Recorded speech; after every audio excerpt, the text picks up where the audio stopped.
안녕하세요. 의사는 치료하고 자연이 낫게 한다. 경의바른 한의원 원장 주진원입니다. 오늘은 남자들이 말 못할 고민 중에 한 가지인 바로 낭습증에 대해서 말씀드리도록 하겠습니다. 자, 낭습증이라고 하는 것은 남성들이 어디 가서 얘기를 하지 못하는 그런 병인데요. 자, 사타구니에 땀이 많이 나는 것입니다. 그런데 많이 나는 정도가 아니라 바지가 축축하게 젖을 정도로 나게 되고요. 그리고 냄새가 많이 나게 되는 것이죠. 그러다 보니까 이곳이 살이 접히고 땀이 나는 곳이다 보니까 피부 질환이 생기기도 합니다. 습진처럼. 그리고 잘 낫지 않습니다. 그리고 아주 괴롭고 가렵죠. 그리고 뿐만 아니라 이 낭습증을 가진 분들은 같이 남성 기능도 떨어져 있는 경우들이 굉장히 많습니다. 또 전립선염이나 전립선 비대 같은 것도 있고요. 그러다 보니까 굉장히 말 못하고 고민을 하게 되는 부분들이 바로 이 낭습증이라고 하는 것입니다. 자, 그런데 우리가 이 낭습증을 일으키는 것은 바로 사타구니에서 나는 땀인데요. 자, 이 땀에는 두 가지가 있습니다. 자, 먼저 우리가 운동을 할 때 나는 땀이 있습니다. 개운하게 나는 땀을 바로 에크린선이라고 하는 땀샘에서 분비하는 땀입니다. 이곳에는 수분과 무기질 같은 것들이 들어있어서 우리가 운동을 할 때 체온을 조절하게 해주는 것입니다. 자, 그리고 오늘 문제가 되는 바로 사타구니에서 나오는 땀의 땀샘을 아포크린선이라고 하게 됩니다. 자, 이 아포크린선이라고 하는 것은 바로 우리의 겨드랑이와 사타구니에 많이 분포하게 되어 있고요. 이곳에서는 주로 우리가 긴장하고 스트레스를 받을 때 수분이 아니라 지방을 분비하게 됩니다. 그래서 이 지방이 분비가 돼서 나와서 분해될 때 악취가 나게 되는 것이죠. 자, 그런데 왜 하필 겨드랑이와 또 이 사타구니에 이런 아포크린선이 있을까요? 자, 한방에서 겨드랑이와 이 사타구니는 매우 특별한 신체 부위입니다. 자, 이곳에는 우리가 기가 흘러가는 통로가 되는 경락 중에 거름경이라고 하는 두 개의 경락이 바로 사타구니와 겨드랑이로 지나가고 있습니다. 자, 사타구니에는 족고름 간경이라고 하는 경락이 지나가게 되고요. 또 이 겨드랑이 쪽에서는 수고름 심포경이라고 하는 경락이 지나가게 됩니다. 자, 그래서 여러 가지 많은 학문적인 해석들이 존재하지만 이 궐음이라고 하는 것은 뭔가 뚫고 나오는 힘이라고 할 수 있을 것입니다. 자, 이 아포크린선은 2차 성징이 시작되는 우리가 겨드랑이에 앵모 또 사타구니에 음모가 나기 시작하면서 발달을 하게 되는데요. 자, 이때 이 남자와 여자가 2차 성징이 나타나게 됩니다. 자, 여자는 2차 성징이 나타날 때 어떻게 되겠습니까? 가슴이 평평했던 가슴이 볼록 나오게 되고요. 남성 같은 경우엔 또 외부 생식기, 음경이 더 커지게 되는 것이죠.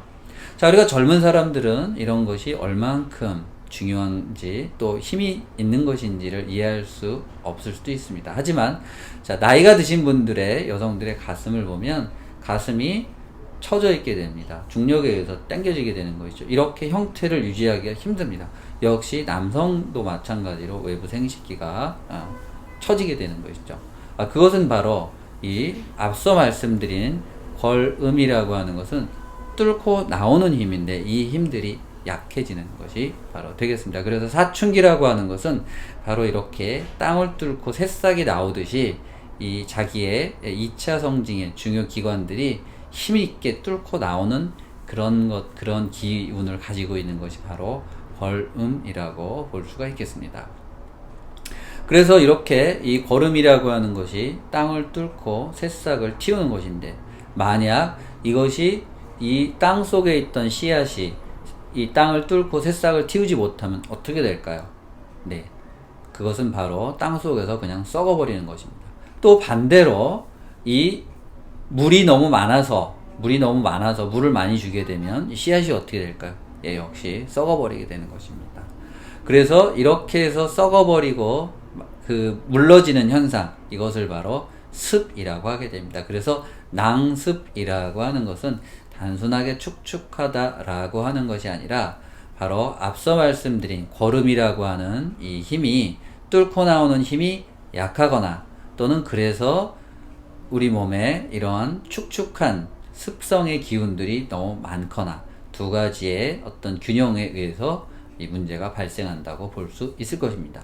만약 이렇게 뚫고 나오는 고름의 기운이 약한 분들이라면 이런 특징들을 가지고 있습니다. 주로 상체가 많이 발달을 했고, 하지만 평소에 요통이 자주 발생하거나 뻐근한 만성 요통을 가지고 있는 경우가 많습니다.